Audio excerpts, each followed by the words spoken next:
Hello, everybody. Welcome to Nintendo Expression Pass here on Boss Rush Media. I'm your host and light excited Eddie V. Joining me is the one, the only Bossman himself, Mr. Corey Dirrig. Hello, good sir. Hello, Edward. Happy holidays to you, sir. Happy holidays to you. It feels like we haven't recorded in a while for Expression Pass. We haven't. This is why we're recording it. Yeah, I mean we need to be better about doing this, I think. But you know, we're trying, everybody.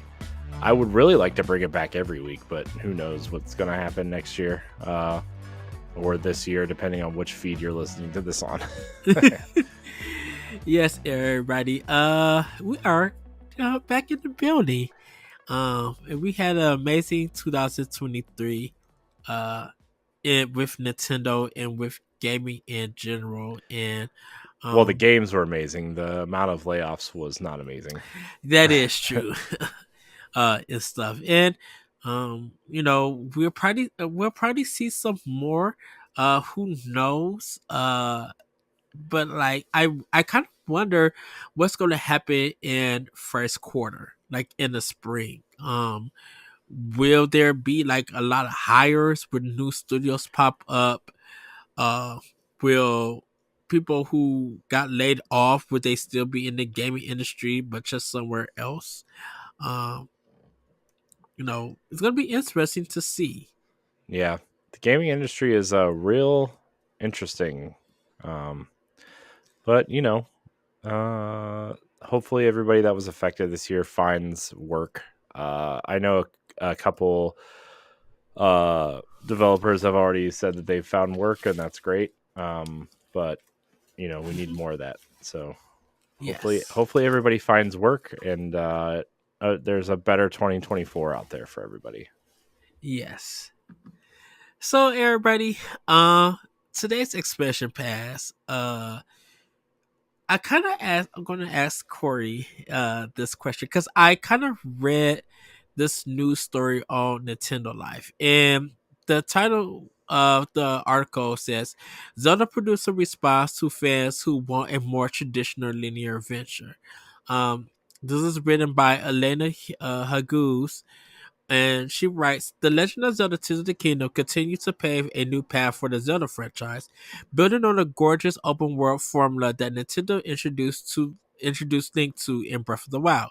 But while these games have received critical acclaim, some fans desperately miss the old style of Zelda, the more linear games. Well, Zelda series producer E.G. Anuma is aware of that. In an interview with IGN, he has a rather interesting response. Acknowledging that Tears of the Kingdom has taken the series in a different direction, Anuma puts fans' desires partially down to nostalgia, but also on wanting the thing that we don't currently have. However, Anuma also feels like sorry about that. In Tears of the Kingdom, there is a set path. It just happens to be the path that the player chooses. He quotes, It's interesting when I hear people say they want more linear Zelda because I'm wondering, why do you want to go back to a type of game where you're more limited or more restricted in the types of things or ways you can play? But I do understand that desire that we have for nostalgia, and so I could also understand it from that aspect. Tears of the Kingdom certainly feels like it took on a lot of feedback, particularly surrounding dungeons. While Divine Beasts were the pseudo dungeons of Breath of the Wild, many felt they weren't enough. Tears of the Kingdom introduces dungeons, and Enuma talks about those in one of his responses. He mentions that it was the team's intention when dungeons in this follow-up to put a bit more density or thoughtfulness into the designs. And these dungeons include puzzles, many of which can be solved through multiple solutions. When Breath of the Wild, the idea was to rethink the conventions of the series, which meant the team broke apart the traditional Zelda, though Numa heard fans' requests. But he quotes, but then we did hear the desire from fans for a bit more of a designed dungeon. And that led to our approach to dungeons for Tears of the Kingdom. So as we proceed, whenever we're making a game, we look back at our past and then consider where we are now with the freedom that we give to the player in these games. IGN's in interview with Numa and the game's director Hidemaru Fujimiyasha is rather extensive and gives us an insight into what the team was aiming for with the sequel, as well as other potentials in the Zelda series. One of these is the potential of a playable Zelda in a future game in the series. Numa is vague, but he certainly leaves the door open. Um, so I know I read the whole article and everything, but it does kind of give an insight, um, why people want to go back to this traditional linear Zelda, Mhm. when they were crying out for it to go open world and bring freedom, to Yeah. have this Grand Theft Auto sandbox world. Yeah, I mean, for me, I think it's one of two things, right? I think there are genuinely people who don't like the open worldness of Breath of the Wild. I Hmm. think a lot of people think that it's not, Zelda as we've grown up to think about it, right? I've heard a lot of people actually say that the open world style is not for them. Um and also like that's, people not liking open worlds and also people just feeling nostalgic for things like Ocarina or Twilight Princess, those style of games. Like, yeah, I think you can live in a world where all three versions of Zelda can exist, right? Like the top Hmm. down, a classic, a classic 3D, and then now the Breath of the Wild style, right? Yes. I think we live in a world where all three can exist, where like the open world Breath of the Wild style is like the main style now.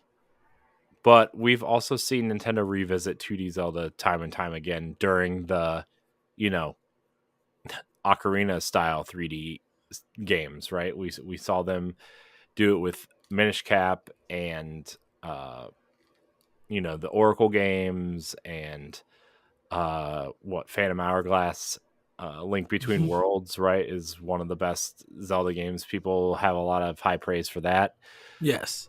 So I think there is a world you can do that, but I still think that the main Zelda series moving forward is going to be the open world style, and I'm okay with that. I really like Tears of the Kingdom a lot. Um, I the thing I don't like is the building aspect. That's like the one thing that I don't care for in that game, and I hope they know that part of the game was divisive, which they kind of did in the first place, right? Where like they give you the parts that you need to figure out where to go and how to get there, right? With minimal effort. Hmm. Uh, but I I feel like that Tears of the Kingdom went a step too far in that direction, and I think maybe that divisive mechanic maybe made people feel more nostalgic for traditional Zelda. Like I really thought Breath of the Wild was perfect how it was, right? I really thought it was, the open world, uh, at least in that mechanic. I really liked the dungeons from Tears of the Kingdom. Uh, I love being in that world and I loved exploring. So you know, I really think it's just nostalgia, uh, but also, there is a charm to those games where I think it serves storytelling better. Not that Nintendo's the greatest at storytelling anyway, uh, but I mean, Skyward Sword is heavily regarded as one of the best Zelda stories ever, even though the game is, you say what you will about the game. Hmm. Twilight Princess I thought had a really great story. Uh, I think there's a way also where you can have that nostalgia for the classic Zelda games and fit it into the open world proper. And I think Tears of the Kingdom tried their best at that because let's be honest, Tears of the Kingdom, if you're following the main path, is very linear. That game is super linear. You just have to go to the places where your quest log tells you, right? Yes. Um, and yeah, you can tackle any of the four dungeons however you would like. And you do have to do some extra side quests to get the Master Sword to do it properly and that kind of stuff. But at the end of the day, Tears of the Kingdom was way more linear than Breath of the Wild ever was. Uh, and I think there's a way you can balance that style of Zelda with a classic 3D style and they almost did it with Tears of the Kingdom. I mean, we had that discussion over the summer where like I really felt like this was way closer to something like a classic 3D Zelda game with the Breath of the Wild mechanics than Breath of the Wild was to a classic 3D Zelda game. So um, I don't know. I could go either way on this. Twilight Princess is my favorite Zelda game of all time, right? Breath of the Wild is, it depends on what day you ask me, right? But Breath of the Wild might be my favorite game of all time. Twilight Princess is like a 1B at this point. Uh, so I do like both. Uh, but yeah, I mean, just to wrap up my thought, because I'm starting to talk in circles, is that I think there's a world where we can live with all three style of Zeldas and everybody can be happy every 2 years or so, you know?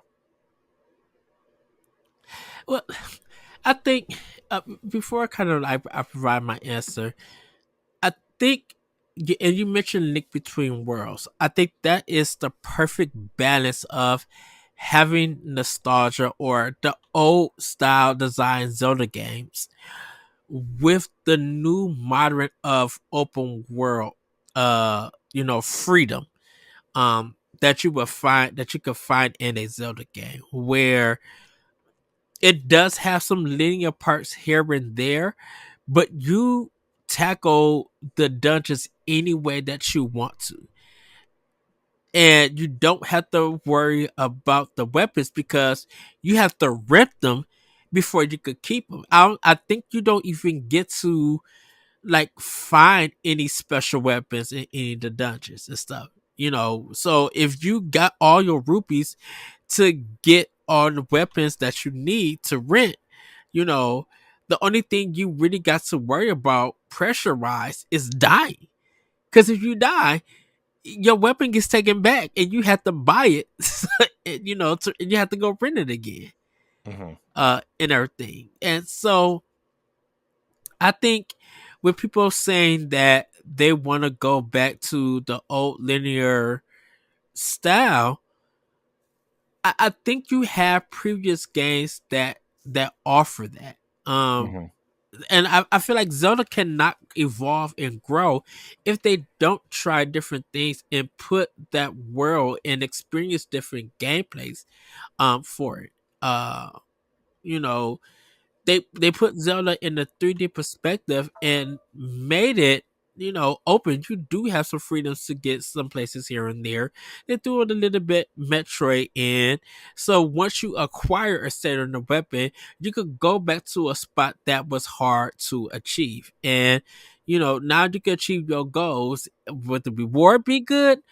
Who knows? It depends on how you play and what you take away from that quest and everything. I think open world. I think it's not open world. I think Breath of the Wild and Tears of the Kingdom felt too intimidation for a lot of people because they feel like they're not creative enough to build things or figure out a puzzle or um get to places that they they have to figure out on how to get there. And I'm not calling people dumb or anything, but some people are just not that creative. They need some kind of guide or some help to get them to places. And Tears of the Kingdom definitely is, like I said, Breath of the Wild, Tears of the Kingdom are more science games than they are regular adventure games. Like you have to figure out some things on your own and you have to build and create some things on your own to get where you're at and everything. Mm-hmm. You know, Yeah, I definitely, I definitely feel like, I definitely feel like Tears of the Kingdom was more of an experiment in terms of physics and building and hmm engineering than Breath of the Wild was. I feel like Breath of the Wild was more gamified around its mechanics. I don't know. I definitely prefer Breath of the Wild over uh, Tears of the Kingdom, but at the end of the day, I think it just prefer. I think again, it just comes down to preference. You know, I mean, I know a lot of people who don't like the 3D Zelda games at all. They just want to play Link to the Past forever, and then not experience a good time. uh, there are um, definitely people like that. So at the end of the day, it comes down to preference, and Zelda has always done something unique to change their gameplay up, So Right. And this happens in a lot of Nintendo games. Just yeah, but in it general. seems like this argument revolves around Zelda more than any other franchise that Nintendo has at this point. I mean, yeah, people can point at Metroid, but like Metroid's definitely not as popular. Uh, Well, people, I think, because I like people joke around with Mario Bros. Oh, Princess Peach or Daisy or whoever is kidnapped by Bowser or Koopa, whatever you want to call them.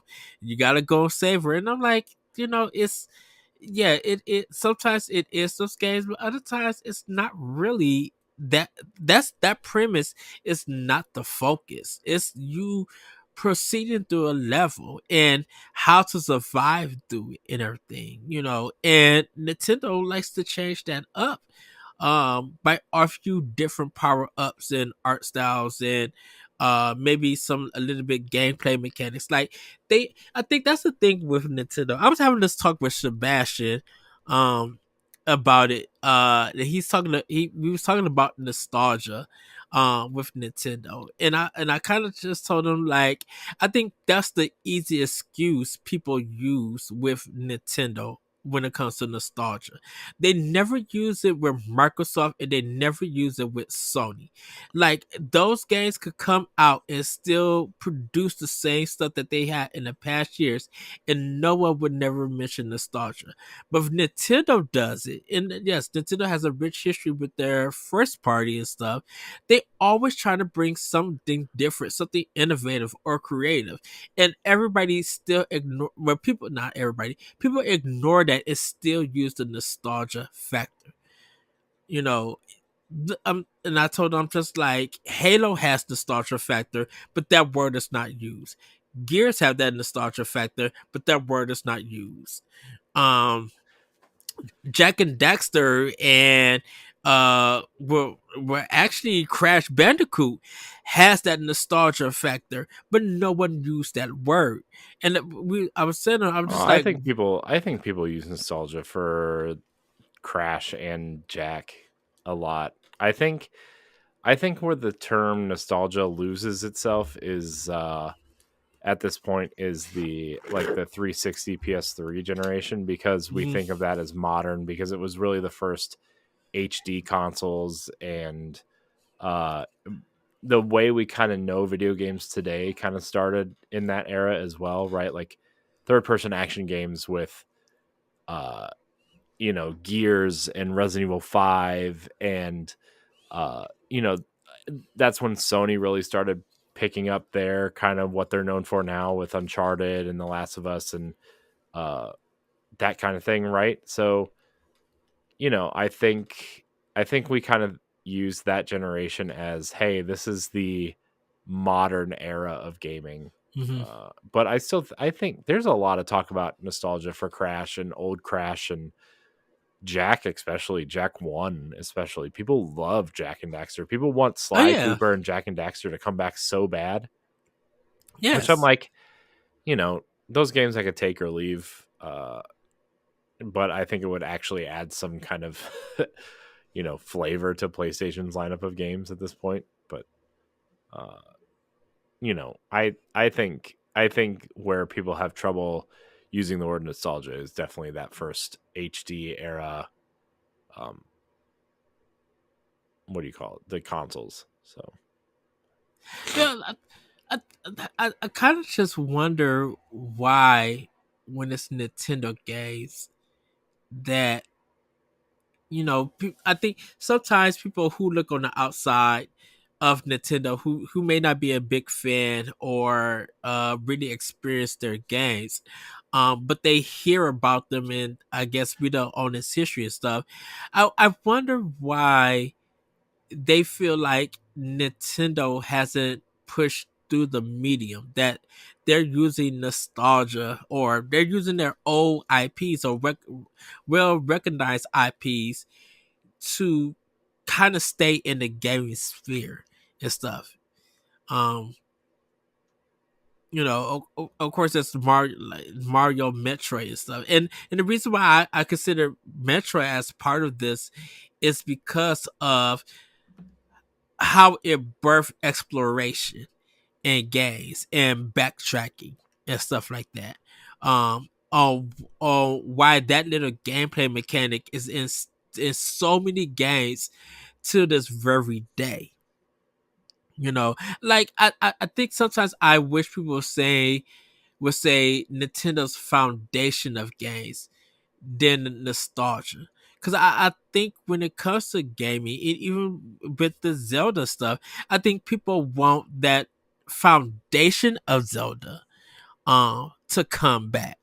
Because they feel like, in my opinion, they feel like Breath of the Wild, Tears of the Kingdom, mostly Tears of the Kingdom, that it has lost its foundation. And it's delivering something that maybe they didn't really grow up as, and everything. So when you don't have that foundation, who's gonna hold my hand? Who's gonna guide me through this single player campaign? It's good to have exploration stuff, but who is going to get me through this stuff? And I think if we used the term foundation, we could have a better discussion than nostalgia and stuff. Yeah. I think Zelda is kind of like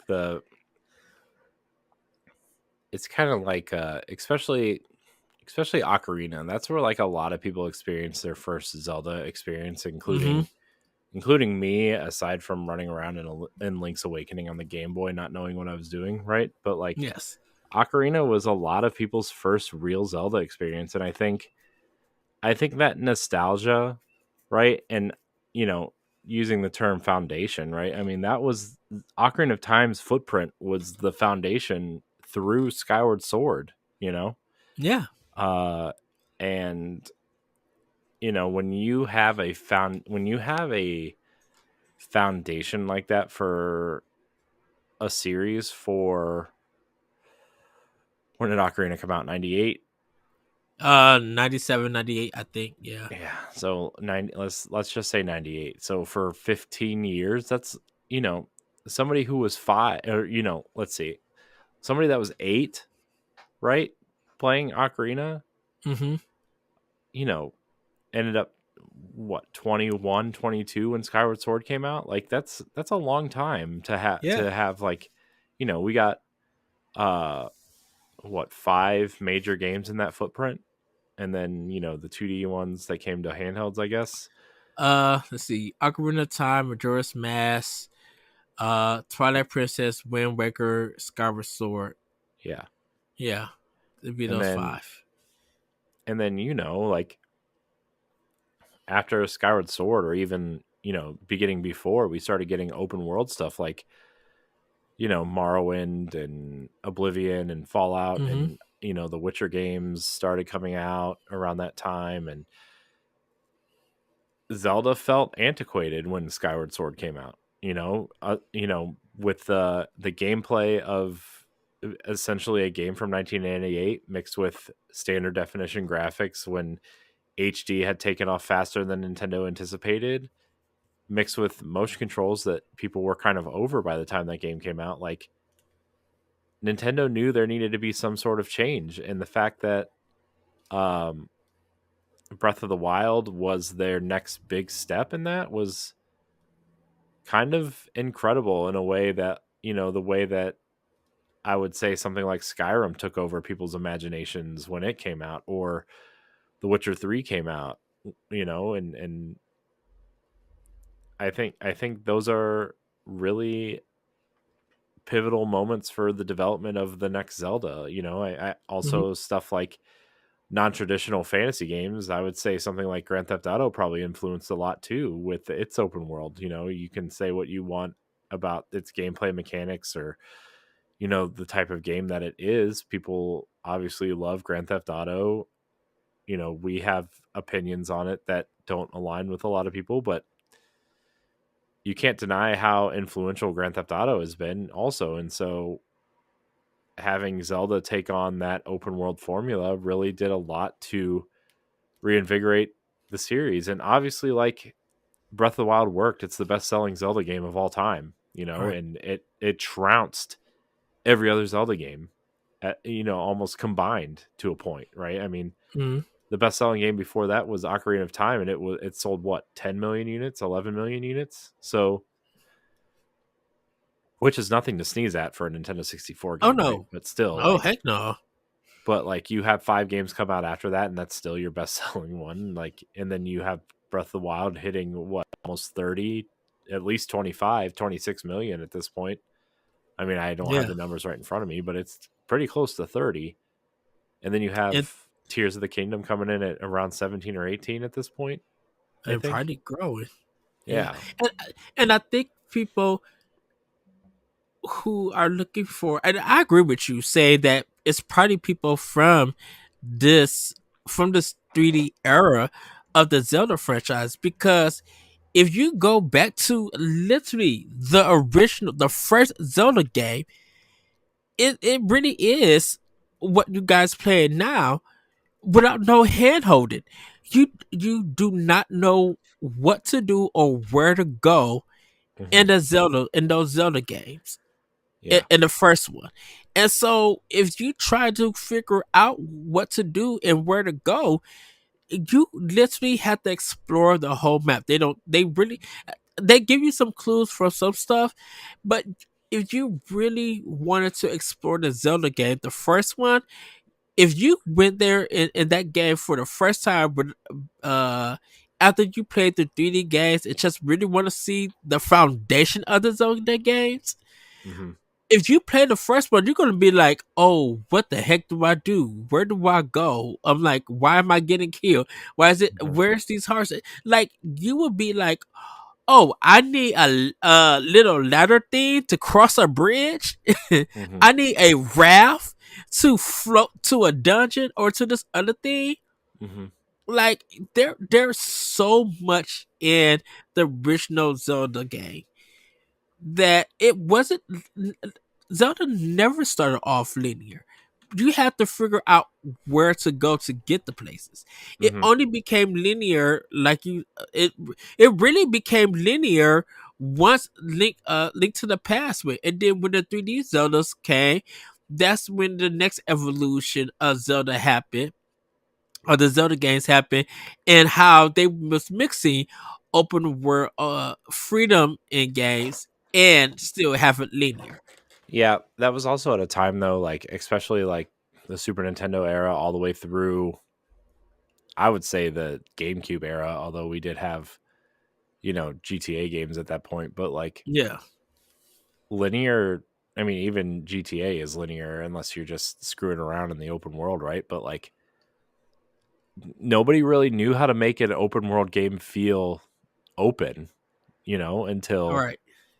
really Skyrim and Oblivion, So, just to point just to point everything out here, Breath of the Wild as of September, has sold 31 million units, and Tears of the Kingdom has sold 18.5 million units as of September. And That's crazy. hold on, Ocarina of Time sales numbers. Man, my nose is really stuffy today. Okay, so Ocarina of Time, I was way off. During its lifespan, Ocarina of Time for the Nintendo 64 saw uh 7.6 million copies worldwide sold. So, that's Zelda is People like the open world, and I think the people who Yeah. are clamoring for classic 3D Zelda games are in the vocal minority at this point. Although I would take one, but I'm not going to be mad if the next one is Breath of the Wild style, right? Of like Right. open world. So I'm going to look up the rest of these. Twilight Princess sales numbers. This might be skewed because it's out on 3 platforms. Uh, so Twilight Princess was the best selling is the best selling Zelda game until Breath of the Wild came out. Total sales numbers of Twilight Princess as of April of 2018, which I can't imagine it sold more than this, much more than this, was 8.85 million units, and it was the best selling Zelda game until Breath of the Wild. Oh, is that across all 3 platforms? Mm-hmm. GameCube, Wii, Yeah. and Wii U? Yep. Wind Waker uh, on GameCube only sold 4.6 million copies. And then what was the other one? Skyward Sword? Skyward Sword. Now, Skyward Sword and Wind Waker and Ocarina don't include the 3DS or the HD versions, Mm-hmm. respectively. Skyward Sword, um,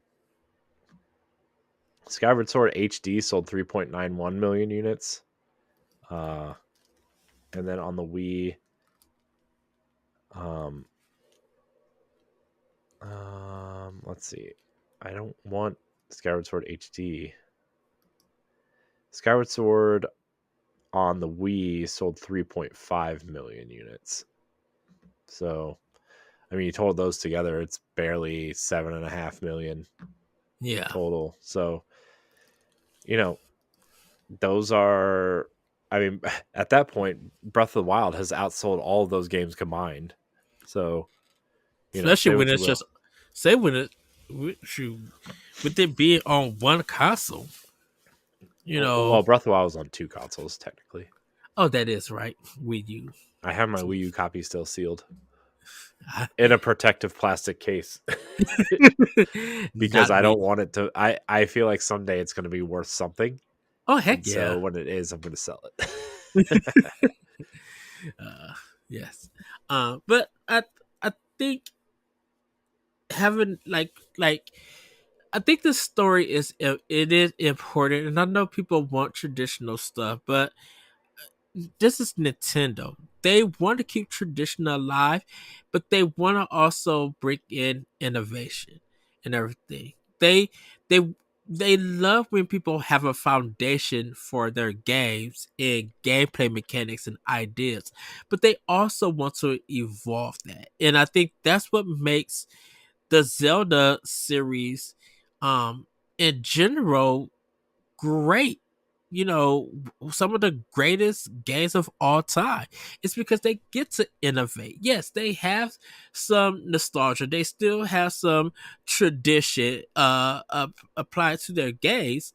But when it's evolving, when there's innovation, that makes the memory of playing those games so much greater. So much like, to me, pretty much exquisite and everything. Like, you know, whether they change the graphics or they go in a dark story or they move these characters or they bring this dungeon in, you know, they want to be able to evolve. They don't want to be stuck in the same thing because we have we have learned from Mega Man on what happens when there's no innovation and you stick to nostalgia and tradition. We have seen that, and that stuff almost killed the series. It hurt it so much that they stopped doing 2D games. You know, and yes, we got Well, Battle they stopped Network. doing 3D games also. So True. But we didn't have I mean, if Mega Man Legends did pop off the way that it could have, we probably would have had a Mega Man Legends 7 or 8 right about now. But it probably would have been the same thing. You know, this happened with Resident Evil and everything. Like, Capcom knows that if if their nostalgia stuff gets popular, they're gonna stick to what works. But then they could also overdo it, which could kill a series. Mm-hmm. And if they don't, it because they didn't evolve. They literally did not evolve Resident Evil to Resident Evil 4. Code Veronica was literally the last game that they did that stuck in the same way that they presented and designed games and everything. You know, Resident Evil 4, 5, and 6 was in that over the shoulder action packed idea of the games until 7 and 8 came out, where everything went back to or they added the first person perspective and everything. So Capcom knows that whatever works for them, they'll stick to it. You know, if the consumers and the fans are going to buy it up, they're going to change little, but make it feels like they did a lot. Mm-hmm. In a sense, you know, Marvel vs. Capcom should have been big right about now, but the fourth game hurt it. Infinite hurt that game, hurt it because they changed too much, and it just felt like it's not a fighting game that we have come to know and love. Yes, not Mega Man, Marvel vs. Capcom 2 put it at a high peak for that kind of fighting series. And not Mega Man 3, goodness. Marvel vs. Capcom 3 was almost there to meet it, but it was just like a little bit under and everything. And then it just started hurting after that. You know. Mm-hmm. So I think with the Zelda series, I think if you want the foundation of it, it's always going to be there. If you want the nostalgia factor of it, it's going to be there, but it's just going to be in that era when those games were released. And Nintendo's going to do whatever they could do to make some things familiarized, but expand on that familiarity, to change your mind, to change your perspective, to be like, oh, they was able to do this, but they made it better and everything. Not tweak it. They made it better. Mm-hmm. Yeah. So, Corey, anything else? Should we wrap it up there? Yeah, I think we could. I think we could put a pin in it. I would really like to try to bring this back every week. We're going to try, I think. But that'll be during the new year. Although, if you are listening on free feeds, I think it is the new year already. So, Happy New Year! But yeah, I think in 2024, I would really like to try to bring this back every week, just because I don't know. It's a good time. Yes. With that, everybody, have a great week. Have a great weekend. Corey, it's good to be back with an Expression Pass. I love these conversations. It's been forever. I feel like I know. Well, I think the last one we recorded was like way before Thanksgiving. It might have even been at like Halloween. It was Halloween, the cosplay one. But right. No, because after that we started doing the time capsule ones. Yeah, we need to get back to those too. Oh, that was so fun. I cannot wait till we get to the. Is it Switch and 3D? What is it? A Switch and what else? I don't remember. I'm gonna be honest with you. Oh, we'll figure it. You guys have probably already heard it. If not, you hear it in the future. No, they've already heard it, I think. With that, everybody, have a great week. Have a great weekend. And we'll see you next time on Expression Pass. Bye, everybody. Bye. If you want to be a Patreon producer, head on over to Patreon, patreon.com/BossRoastMedia, and find out which tier is right for you. Our Patreon producers at the $5 tier or higher for this month are Adriel Munger, Celeste Roberts, Christian S., Sana Dirrig, Francisco Santillan, and Rebecca Jewell. Thank you for your continued support.